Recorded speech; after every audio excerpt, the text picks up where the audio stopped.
Welcome back to the 700 Club. As millions of Americans apply for unemployment benefits, the Trump administration is working to open parts of the economy by next month. Jennifer Wishon explains. In just 3 weeks, nearly 17 million Americans have filed for unemployment. In California, these people wait in the rain for food. It's terrible. As states struggle to keep up with the barrage of unemployment requests. How long it takes will vary by states. In Washington, Senate Republicans pushed for another $250 billion to help small businesses Thursday, who desperately need it. We need more funding, and we need it fast. But Democrats blocked the aid, demanding $250 billion more for health care providers and state and local governments. This was, in fact, designed to fail, designed as a political stunt. There's now fear the unemployment rate could hit 15% soon, and White House officials eager to stave off a severe recession say companies in certain parts of the country free from outbreaks could reopen in May. But the decision to reopen the economy is largely out of the federal government's hands, as many governors have issued stay-at-home orders through the end of May or later. We're at the top of the hill, pretty sure we're at the top of the hill, and now we're going downward. In some cases, we've already started that process. Health officials say social isolation methods are working. Dr. Anthony Fauci now predicts the death toll will be 60,000, down from 100 to 240,000. Meanwhile, a bipartisan group of senators is calling on China to immediately close all wet markets where fresh meat is sold in unsanitary conditions. This after the director of the Chinese CDC said the origin of the new coronavirus is the wildlife sold illegally in a Wuhan seafood market. Jennifer Wishon, CBN News. CBN News spoke exclusively with the United States Surgeon General Dr. Jerome Adams. As a member of the White House Coronavirus Task Force, he highlighted how people of faith are playing a part in fighting the outbreak. Here's White House correspondent Ben Kennedy.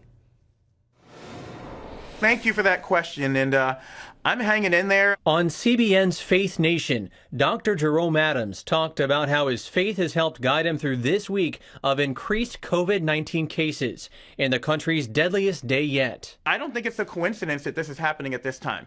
During this week, we celebrate the ultimate sacrifice that was made for us. God sent his only son to die for us, and it was sad initially, but then we saw salvation at the end of it. Adams says he understands how families struggle with social distancing. I would tell people to stay the course. I would tell them to pray for each other.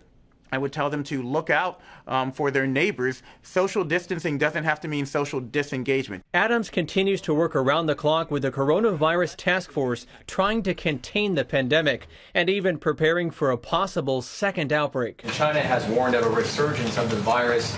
Has the U.S. developed a plan if, in fact, a second wave of the virus does, in fact, occur here in the country? Yes, we do. I mean, one of the things that obviously is parallel with thinking about the possibility, as I mentioned a little while ago, about mitigation allowing us to turn the corner very much on the front burner, is what happens when we do, because the risk of there being a resurgence is real. Which is why testing now is so important. There's antibody testing, which is looking backwards. It's saying, did you have the disease at some time in the past? That's important because it will allow us to put healthcare workers, frontline workers back to work and put people in a position where they can be safe. Now, Dr. Adams says if you've had the disease, there is a 99% chance that you are immune and will not get it again. Ben Kennedy, CBN News. On Monday, 700 Club will have David Brody's interview with Vice President Mike Pence on the road forward on the coronavirus outbreak and its impact on the economy, churches, and daily life. You can also see a preview this weekend at cbnnews.com. This year's Easter celebrations will look very different as churches remain closed due to the coronavirus outbreak. As Charlene Aaron shows us, many are marking Holy Week in new and creative ways. According to Lifeway research, half of the nation's churches have known for weeks they would not be holding traditional Easter services. That's why pastors are preparing to share the gospel like never before. In the age of COVID-19, Easter just won't be the same. In Fayetteville, North Carolina, Snyder Memorial Baptist Church is taking a drive-through approach, featuring the Stations of the Cross depicting the day of Jesus' crucifixion. It will definitely be something they will never forget. Susie Reeder says people will receive a map of the exhibits as well as communion elements, all while practicing social distancing by staying inside their vehicles. And you would see Jesus walking with the cross on his back. Wow. And so carrying the cross. And then that would end at the end of that parking lot where we have a big cross already. And that's where we're going to suggest they stop a second and have communion there in front of the cross.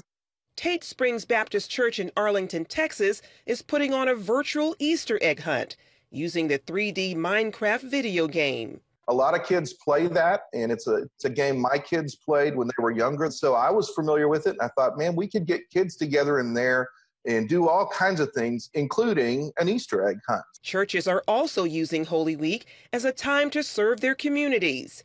Some 100 churches are taking part in a nationwide effort to deliver Bibles via their church parking lots. Each Bible will be marked with the Easter story. In the end, church leaders say while methods may have changed, the message remains the same. What Easter means is that we all have hope, that there is hope for our lives, that Christ gives us salvation, and through his resurrection, we have the most wonderful thing we could ever celebrate, and that is life everlasting with him. Charlene Aaron, CBN News. Those are today's top stories from CBN News. Gordon and Terry are right back with more of the 700 Club after this.